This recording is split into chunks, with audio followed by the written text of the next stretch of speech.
Welcome to Deep Dive.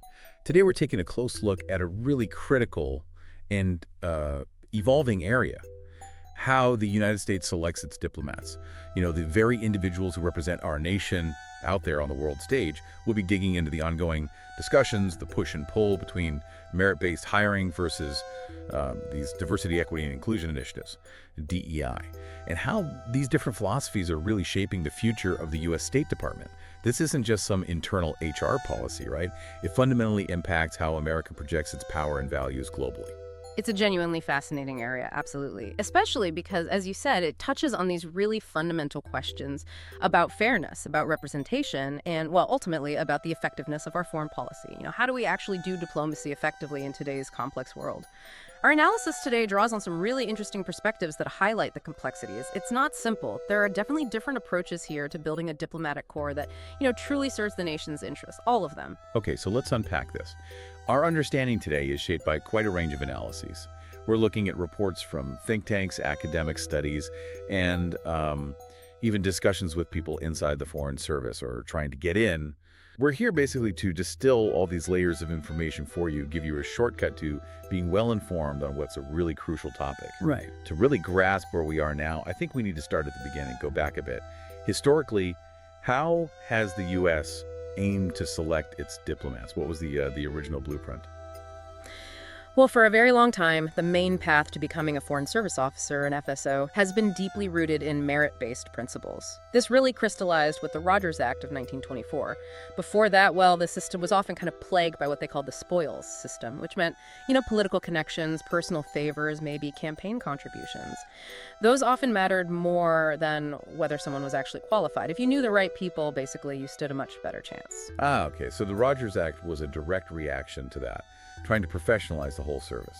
Precisely. It was a very conscious effort to move away from that kind of patronage. The new system emphasized open, competitive exams. Most notably, the Foreign Service Officer tests the FSOT, and a pretty rigorous oral assessment, too. The core idea, the ideal, was that anyone with the right skills, the right knowledge, the aptitude for diplomacy, they could serve, regardless of background or who they knew. It was about creating a professional group of diplomats chosen purely on their demonstrable capacity, their ability. So the ideal was a level playing field. Competence is the only thing that matters. That sounds straightforward enough, right? But things rarely stay simple, do they? Right. And this is where the landscape really starts to shift quite dramatically. In recent years, there's been this significant push to integrate diversity, equity, and inclusion, DEI, into the State Department's hiring and even promotion processes. So what does equity actually mean in this specific context, and how is it changing these longstanding practices? Yeah, and what's truly fascinating here, I think, is how the definition of equity itself has evolved. That evolution is really at the heart of so much of the current debate. Traditionally, equity often meant fairness, impartiality, ensuring everyone gets an equal opportunity, a fair shot. But more recently, partly influenced by ideas like critical race theory, some interpretations of equity have shifted towards achieving equal outcomes across different identity groups. This perspective often argues that because of historical discrimination and systemic barriers, you need proactive, group-conscious remedies now. Not just equal access, but interventions to kind of level the playing field in terms of results. The distinction is huge, isn't it? Equal opportunity versus equal outcomes. And it's led to some very real, tangible changes in how people actually get into the Foreign Service. Yes, absolutely. We've seen significant procedural adjustments being made. For example, the Chief Diversity and Inclusion Officer at one point actually stated that the written FSOT had, and I quote, "zero correlation to being a successful diplomat." Now that's a strong statement. And it led to a reevaluation. It sort of favored the more subjective oral exam as a way to potentially screen for implicit biases, things like racism or sexism, which some argue might be embedded, maybe unintentionally, in standardized tests. So the changes announced back in April 2022 mean the FSOT score is now just one factor in that initial screening. It gets combined with the score from the Qualifications Evaluations Panel, or QEP. Okay, so the written test, which used to be this primary gatekeeper, it's now just one piece of a bigger puzzle. Yeah. And the QEP you mentioned is designed to look at the total candidate. What does that actually involve? Precisely. It's described officially as a holistic selection model. And this allows the evaluators to consider a much broader range of things in a candidate's profile. Their education, sure, but also professional experience, language skills, and crucially, things like challenges overcome, drawn from their personal narratives, their essays. So this means a candidate who might not have, say, aced the written exam could still move forward if their personal story and their broader experiences are seen as compelling. And we've certainly seen the impact of these changes. The pass rate for the oral exam, which historically was quite low, maybe 6–10%, well, it's increased significantly. Some reports put it as high as 50%. Wow, 50%. Yes, a notable shift, and many attribute that directly to these new, more holistic criteria. And beyond just changing the core exam structure, we've also seen the rise of specific fellowship programs. These seem to take a totally different route to attract diverse candidates. Can you tell us a bit about those? Indeed. Programs like the Pickering and Rangel Fellowships are probably the best-known examples. They are explicitly designed to attract diverse applicants with a particular focus on ethnic minorities. And these programs offer a lot. Full graduate scholarships, paid internships, mentorship, and importantly, a direct path into the Foreign Service that completely bypasses the written FSOT. Bypasses it entirely. Entirely. So this has become a really significant entry point. These fellowships now account for a pretty substantial portion of new hires, especially for Black officers joining the service.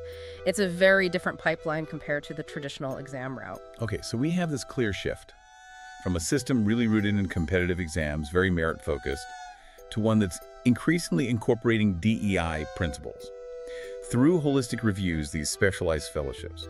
What does this all mean for the Foreign Service going forward? I mean, this shift has definitely sparked a lot of debate, strong opinions on both sides. On one side, you have people arguing these DEI initiatives are absolutely essential. We need a diplomatic corps that looks like America. Absolutely. That's the core argument. That a diverse foreign service isn't just, a nice-to-have or moral goal. It's framed as a national security asset. Proponents believe that a diplomatic corps reflecting the full spectrum of American society, race, gender, background, experience, everything is just better equipped. Better equipped to understand and engage with an incredibly diverse global landscape. The argument is that this diversity brings wider perspectives, enhances cultural sensitivity, and ultimately strengthens America's ability to navigate complex international relations. They might point to past situations where perhaps a lack of diverse viewpoints led to missteps or missed opportunities. Right, so that perspective frames diversity as a strategic advantage. Makes sense. But then on the other hand, you have these strong criticisms, concerns that these changes might be maybe inadvertently undermining those long-standing principles of meritocracy, and potentially even compromising the department's overall effectiveness. What are those counter-arguments? Well, many critics voice concerns that focusing so heavily on demographic representation might dilute the emphasis on raw merit and qualifications, skills, and knowledge. They often point out that the State Department's overall staff, if you look at the numbers, is already largely reflective of American demographics in many ways. They cite data showing that, in recent years at least, women and minorities have often been promoted at similar or even higher rates than, say, white male officers. Really? Higher rates? In some instances, yes, according to certain analyses. And this data, they argue, challenges the narrative of pervasive systemic racism or structural barriers within the Foreign Service itself, the barriers that DEI initiatives are often designed to address. The argument isn't that discrimination never happens, but that the empirical evidence on a macro level doesn't always support claims of widespread systemic issues in career progression. Okay, so if it's not always systemic barriers causing disparities, or maybe why people leave the Foreign Service, is it always down to a hostile climate, like some narratives suggest, or are there other factors? Not necessarily, no. While you certainly hear anecdotal evidence, personal stories pointing to negative experiences or a challenging culture, the overall data on who leaves comparing departures between white and non-white employees actually shows very little significant difference. Many analyses suggest that for highly talented college graduates, and this includes minorities, the private sector often just offers significantly better pay, maybe faster career progression, wider range of opportunities. So attrition, people leaving, can often be attributed just as much, if not more, to these competitive external job markets, not solely to some internal hostile climate. It's usually more complex. And thinking about potential biases, beyond just race and gender, concerns have been raised about other biases creeping into the selection process, especially with a more subjective, holistic review. That's a really excellent point, yes. Reports do highlight a range of other potential biases. There's talk of affinity bias, right, where assessors might subconsciously favor candidates who remind them of themselves, similar backgrounds, similar schools. There's potential ideological or political bias. Given that federal employees often lean more liberal, Some worry this could disadvantage candidates with more conservative viewpoints, regardless of their diplomatic potential. Geographic bias may be subtly favoring candidates from the DC area or those who've had certain high-profile internships. Even educational bias, with certain elite universities historically acting as sort of feeder schools into the Foreign Service. And then there are these newer concerns that requiring candidates to write statements about their commitment to DEI could potentially become a kind of litmus test. Like a loyalty oath? Somewhere it could function that way, yeah. Potentially screening out individuals with different philosophical views on those specific issues, even if they're otherwise highly qualified diplomats. This whole discussion, balancing merit against other criteria like identity, it's not just a U.S. State Department thing, is it? We see this playing out globally. That's absolutely right. It connects to a much bigger picture. There's research on civil service management in other countries. A really comprehensive study looked at 117 countries, and it offers a genuinely surprising insight. It found that having merit laws on the books, formal legislation, is neither sufficient on its own or strictly necessary for merit-based hiring to actually happen in practice, which kind of challenges the conventional wisdom, doesn't it, that good laws automatically lead to good outcomes. That is fascinating, counterintuitive even. How can merit advance without specific laws? Or stall despite having them? That seems backwards. Well, the study gives some compelling examples. Take Paraguay. Merit in practice actually advanced there, somewhat surprisingly, even though they lacked clear, comprehensive merit laws. How? Well, partly because reformers were quite skillful. They exploited existing legal wiggle room, you could say, and they managed to foster voluntary cooperation from institutions that actually saw the value in having a more professional civil service. They bought into the idea. Conversely, look at the Dominican Republic. They had robust merit laws on the books, formal rules, but reforms often stalled anyway. Why? Practical issues like lack of capacity to implement them properly, loopholes being exploited, and even outright manipulation of the examination processes by entrenched interests who didn't want things to change. Right. So what these cases really show is that governance isn't just about the laws you write down. It's about the political will, the institutional culture, the capacity to actually implement those laws consistently. It seems it's less about having the perfect statutes and more about the sustained commitment to applying the principles behind them. Informal practices can really make or break formal reforms. Exactly. It raises a crucial question about how governance reforms truly get implemented. It's often this complex dance between formal rules and informal realities, practices, cultures. And that offers a powerful lesson, I think, for any country, including the U.S., as it thinks about structuring its civil and diplomatic service. It suggests that just changing policies or laws won't automatically guarantee the outcome you want, not without the underlying institutional commitment and, frankly, integrity. That global perspective gives us really important context as we look ahead, especially when we consider things like Project 2025 here in the U.S. That project aims for some pretty significant restructuring of the State Department. What are the key changes being talked about there? Some sound quite dramatic. Yeah, this framework, which often comes up in discussions about a potential next conservative administration, it advocates for a pretty sweeping reshaping of the State Department. The main goal seems to be aligning it much more closely, much more directly, with the president's specific foreign policy agenda. Key proposals include a significant overhaul of the bureaucracy, definitely, a substantial increase in the number of political appointees throughout the department to ensure policy alignment and, well, loyalty, and a much sharper focus for diplomatic efforts strictly on national interests as defined by the executive branch. And some of these proposals are quite dramatic, as you say, suggesting a real fundamental shift in how the State Department would operate. Oh, indeed. We're talking about proposals that float ideas like potential budget cuts for the department itself, consolidating or even completely shutting down certain agencies like USMID, the development agency. There are even draft executive orders that have been discussed, suggesting eliminating embassies deemed non-essential in certain regions, and also terminating specific offices within state that focus on issues like human rights, environmentalism, or women's issues. Terminating them. That's what's proposed. The argument from proponents is that these might distract from core national security concerns.